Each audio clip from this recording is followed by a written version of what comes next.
Hindenburg நிறுவனம் மீண்டும் ஒரு நெருப்பை பற்ற வச்சிருக்கிறாங்க. அவங்க பற்ற வச்ச அந்த நெருப்பு இந்தியா முழுக்க அரசியல் தளத்தில் பற்றி எரிந்து கொண்டிருக்கு. ஏற்கனவே கௌதம் அதானி மீது குற்றச்சாட்டு வைத்த அந்த ஹிண்டன்பர்க் நிறுவனம் இப்போ நேரடியாகவே பங்குச்சந்தை இதனுடைய வர்த்தகத்தை கண்காணிக்கக்கூடிய செபி அப்படிங்கிற அந்த அமைப்பின் மீது நேரடியாக குற்றச்சாட்டை முன் வச்சிருக்கிறாங்க. செபியினுடைய தலைவர் அவங்க மாதவி புரி, அவங்க ஏராளமான முதலீடுகளை அதானி நிறுவனங்களில் செஞ்சுருக்கிறாங்க. ஆகவே தான் ஏற்கனவே நாங்கள் அதானி மீது குற்றச்சாட்டு வைக்கிற போது அந்த குற்றச்சாட்டில் உண்மை இல்லை அப்படின்னு அதானியை அவங்க பாதுகாத்தாங்க அப்படின்னு ஆதாரத்தோடு இப்போ ஒரு குற்றச்சாட்டை அவங்க முன் வச்சிருக்கிறாங்க. செபி அதற்கு ஒரு மறுப்பு அறிக்கையை வெளியிட்டிருக்கிறது. ஹிண்டன்பர்க் நிறுவனம் சொல்லியிருக்கக்கூடிய குற்றச்சாட்டில் எந்த உண்மை தன்மையும் இல்லை, ஒரு காழ்ப்புணர்ச்சியோடு அந்த நிறுவனம் தன்னுடைய பொருளாதார நலனை பாதுகாப்பதற்காக இப்படி குற்றச்சாட்டை வைக்கிறாங்க அப்படின்னு மலுப்பலாக ஒரு மறுகருப்பியை வெளியிட்டிருக்கிறாங்க. ஆனால் உண்மையிலே ஹிண்டன்பர்க் நிறுவனம் தரவுகளோடும் ஆதாரங்களோடும் அந்த குற்றச்சாட்டை ரொம்ப சீரியஸாக முன் வச்சிருக்கிறாங்க. அதாவது அதானிக்கு சொந்தமான எந்தெந்த நிறுவனங்களில் இந்த செபியினுடைய சேர்மனுக்கும் அவருடைய கணவருக்கும் முதலீடுகள் இருந்தது, இந்த முதலீடுகள் எப்போதெல்லாம் மேற்கொள்ளப்பட்டது, எந்தெந்த நிறுவனங்களில் செபி சேர்மனுடைய கணவர் தவுல் புரி அவர் கன்சல்டண்ட்டாக இருந்தார், அவருக்கு எவ்வளோ ஊதியம் கிடைச்சிது, அதில் செபி சேர்மனுக்கு எவ்வளவு பங்கு இருக்குது, ரெண்டாவது இந்த நிறுவனங்களுக்கெல்லாம் இசைவாக செபி எப்படி பங்குச்சந்தையிலிருந்து விதிகளை தளர்த்தி இந்த கம்பெனியை ஃபேவர் பண்ணாங்க என்று பட்டியலோடு பல விஷயங்களை இப்போ ஹிண்டன்பர்க் நிறுவனம் இந்த அறிக்கையை வெளியிட்டிருக்கு. ஒரு மலுப்பலாக செபி வெளியிட்டிருக்கிற அறிக்கையில் 2 அம்சங்கள் இருக்குது. என்ன அப்படின்னா, இந்த குற்றச்சாட்டை நாங்கள் துவக்க நிலையிலேயே நிராகரிக்கிறோம், யாரும் நம்ப வேண்டாம் அப்படின்னு சொல்கிறாங்க. ரெண்டாவது, இந்த குற்றச்சாட்டை நம்பி பங்குச்சந்தையை நீங்கள் சந்தேகப்பட வேண்டாம், பங்குச்சந்தை ரொம்ப வலுவாகத்தான் இருக்குது, ஆகவே முதலீடை நீங்கள் திரும்ப பெற்றுக்கொள்ளாதீங்க அப்படின்னு அவங்க கேட்குறாங்க. அது ஏதோ மக்களை நோக்கி வைக்கப்பட்ட ஒரு வேண்டுகோள் அப்படிங்கிறத விடவும் உண்மை என்ன அப்படின்னா, பங்குச்சந்தையில் ஏதாவது ஆட்டம் கண்டால் அதானிக்கு ஏதாவது நெருக்கடி வந்துருமாங்கிற கவலை தான் செபியினுடைய அறிக்கையில் வெளிப்படுது. ஏன்னா ஏற்கனவே ஹிண்டன்பர்க் ஒரு குற்றச்சாட்டை முன்வைக்கிற போது இந்தியாவுடைய பணக்காரர் பட்டியலில் முதல் நிலையில் இருந்த அந்த அதானி 20 இடங்கள் கீழே போனார். மீண்டும் அப்படி அதானிக்கு எதாவது ஆயிடக்கூடாதாங்கிற பதட்டத்தோடு தான் செபி இந்த அறிக்கையை முன் வச்சாங்க. ஆனால் உண்மையில் இந்த குற்றச்சாட்டு முன்வைத்த பிறகு துவங்கிய பங்கு சந்தையில் அதானி நிறுவனத்துடைய எல்லா பங்குகளும் 3% 6.5% வரைக்கும் குறைந்திருக்கிறது. 56,000 கோடி ரூபா வரைக்கும் அதில் முதலீடு செய்த மக்கள் ஒரே நாளில் இழந்திருக்கிறாங்க அப்படிங்கிற உண்மை யதார்த்தமாக இருக்குது. செபியினுடைய அறிக்கை மலுப்பலாக இருக்குது. ரெண்டாவது, மாதவி புரி ஒரு அறிக்கையை வெளியிட்டிருக்கிறாங்க. அவங்க சொன்ன அறிக்கை என்ன இருக்குது அப்படின்னா, ஆம், நாங்கள் அதானி நிறுவனத்தில் முதலீடு பண்ணியிருக்கிறோம், நாங்கள் மறுக்கலை. ஆனால் அந்த முதலீடு எப்போ மேற்கொள்ளப்பட்டது? நான் சேர்மன் ஆகிறதுக்கு முன்னாடி, அதாவது செபியில் நான் மெம்பராக இருக்கிற போது நான் இன்வெஸ்ட் பண்ணியிருக்கிறேன், நான் சேர்மன் ஆனதுக்கு பிறகு எந்த இன்வெஸ்ட் பண்ணலை அப்படின்னு ஒரு மறுப்பை சொன்னாங்க. அதற்கு ஆதாரத்தோடு ஹிண்டன்பர்க் நிறுவனம் மறுப்பை வெளியிட்டிருக்கிறது. இவங்க சேர்மன் ஆனதுக்கு பிறகு தன்னுடைய கணவர் பெயருக்கு அவசர அவசரமாக இந்த பங்குகளை பரிமாற்றம் பண்ணியிருக்கிறாங்க அப்படிங்கிற ஆதாரத்தையும் ஹிண்டன்பர்க் நிறுவனம் என்பது வெளியிட்டிருக்கிறது.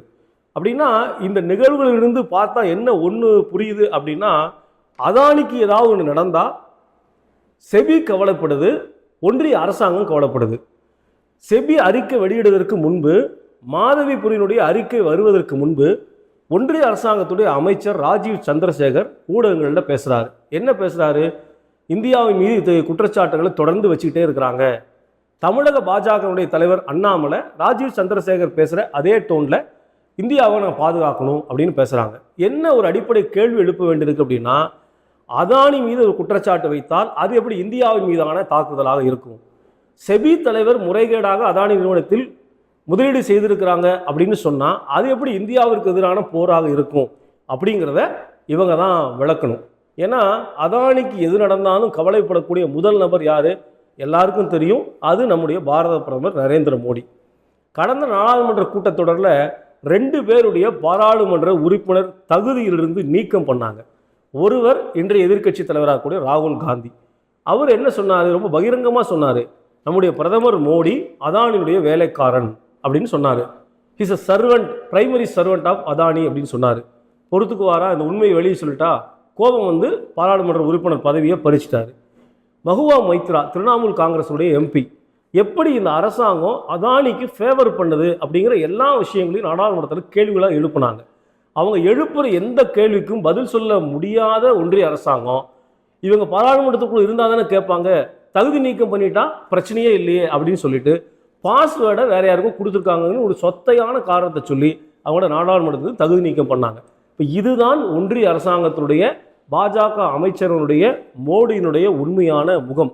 மக்களுக்கான அமைச்சரவை என்று சொல்வதை விட இது அதானிக்கான அமைச்சரவை என்று சொல்லுவதுதான் பொருத்தமாக இருக்கும். ஏன்னா அதானிக்கு எது நடந்தாலும் அதை ஏற்றுக்கொள்ள முடியாது என்று அவரை ஓடோடி சென்று பாதுகாக்கக்கூடிய அரசியல் பணியை 24/7 24 நேரமும் செஞ்சுட்டு இருக்கிற ஒரு ஆளாக நம்முடைய பிரதமர் இருக்காரு. என்னதான் நடந்திருக்கு? நாடாளுமன்ற உறுப்பினர்கள் கேள்வி கேட்குறாங்க, எதிர்கட்சிகள் கோரிக்கை வைக்கிறாங்க.